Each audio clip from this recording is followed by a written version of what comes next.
Welcome to Reader's Digestive Biscuits, your one place to come to hear me talk about things that I don't really know much about. But I have read Wikipedia, so I'm up to date on everything in the following video. So I'm going to be talking to you about 3 news stories that I've read this week, mostly because I found all of them equally funny and I thought, why not? I'll talk quicker and we'll get more in.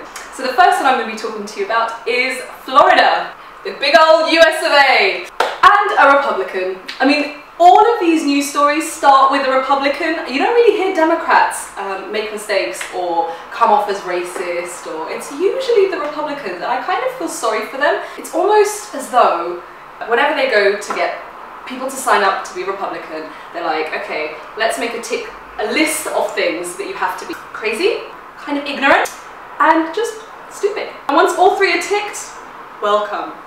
And on that vein, Florida Congressman Kurt Coulson made a bit of a doo-doo. He made a bit of an awkward mistake.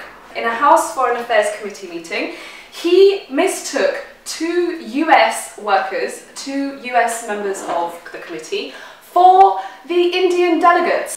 Yes, he did do that. And why did he do that? 2 reasons. Number 1, they happened to be of Indian origin. They were ethnically Indian. And number 2, they had Indian names. And apparently that is enough now to be super awkward and super offensive. He actually talked to them and he went up to them and he said, "I love Bollywood films," and then proceeded to list the Bollywood films that he liked. Now, even when Nisha Biswal, who he had addressed first, even though she had said, "Dude, I think you're talking to the wrong person," he carried on. He told her that he would be very happy and very eager to start up diplomatic relations properly with India, and could she help with that? Now, to her credit, she was actually really nice with what she said. If it was me, I would have been like, dude, just stop, you're embarrassing yourself.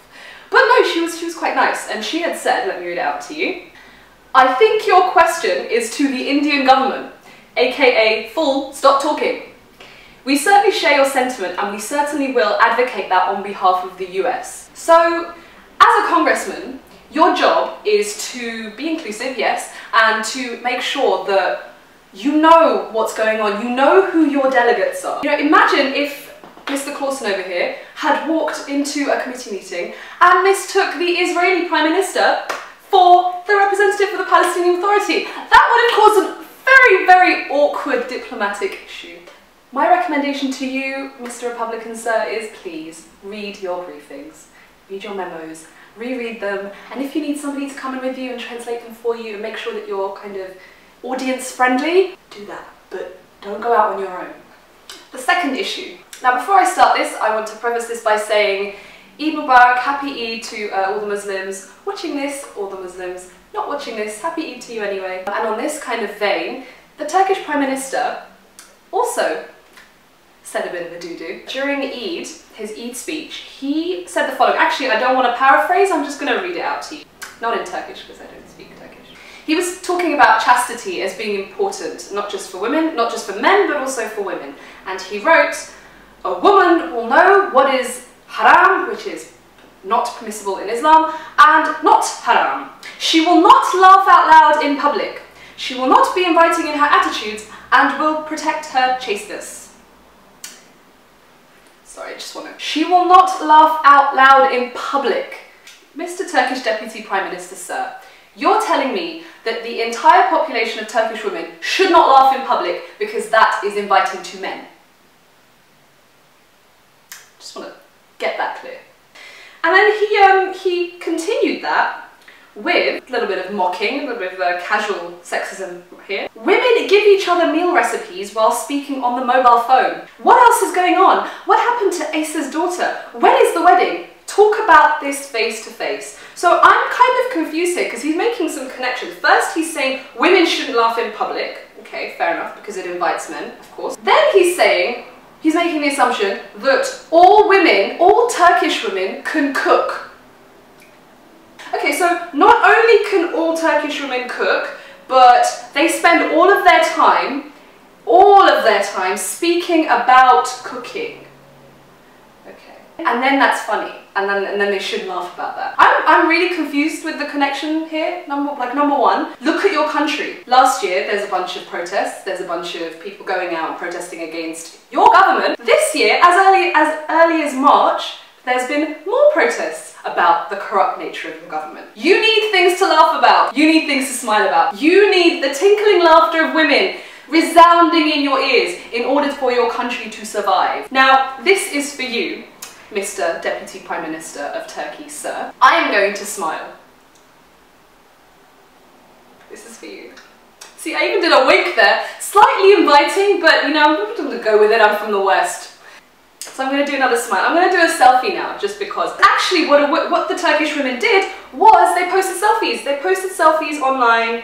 Just smiling Turkish women post smiling selfies after Deputy PM Bülent Arınç says they should not laugh in public. So I'm going to do the same. I'm going to smile at you.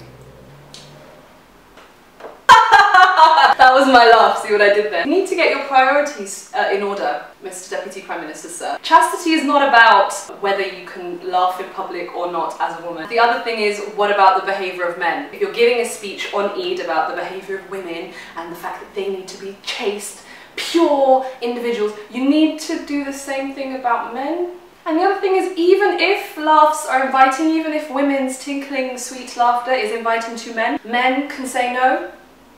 Pretty sure they can say no. Don't be a douchebag. Don't be a douchebag. There's many things to be douchey about. Don't be a douchebag about this. And finally, the best news ever. Okay, not ever, but the best news I've read this week. Legolas attempts to sucker punch Canada's finest. Yeah. Orlando Bloom, Mr. Hottie, and Justin Bieber inhabit the same space in Ibiza. They're in a restaurant, they're sitting down, they're eating away because, you know, you go to Ibiza to have really good food. So they're eating away, and now the sources are really confusing, but Bieber's side say that Bieber did nothing because, you know, he never does anything. He never does things like pee in public and have his friends record it. Bieber never does bad things. He's always really very good, and it's always somebody else's fault. His people say that Orlando Bloom got really angry with him and attempted to punch him in the face for no reason whatsoever. Now I find that hard to believe. The more likely story, which came from Orlando's side, was that Justin Bieber had walked past Orlando Bloom's table, had called Orlando Bloom a female dog, and then proceeded to say she was good, referring of course to Orlando Bloom's now ex-wife, Miranda Kerr, who in 2012, while she was still getting jiggy with Orlando, was rumoured to have gotten with Justin Bieber, who was 18 at the time.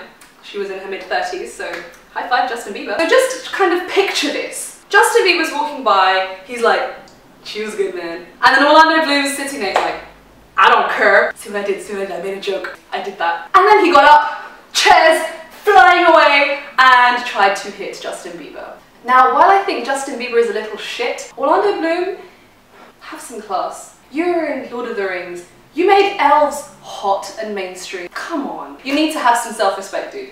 The worrying thing is, both of them have really crazy fans. On the one hand, you've got the Lord of the Rings fans, keyboard warriors, typing away at 150,000 miles per hour. Bieber, die, die, die. And then you've got Bieber's side being like, cut for Bieber. It's scary because both sides have psychos fighting for them. You know, Orlando Bloom, you're the big man. Leave him alone. Because someone somewhere will eventually slap the crap out of Justin Bieber. So I hope you liked the stories that I've picked this week. If you want me to talk about a particular piece of news, I'll try my best. If you write it in the comment section, I'll try to narrate it in a super awesome, funny way. Subscribe on one of the sides.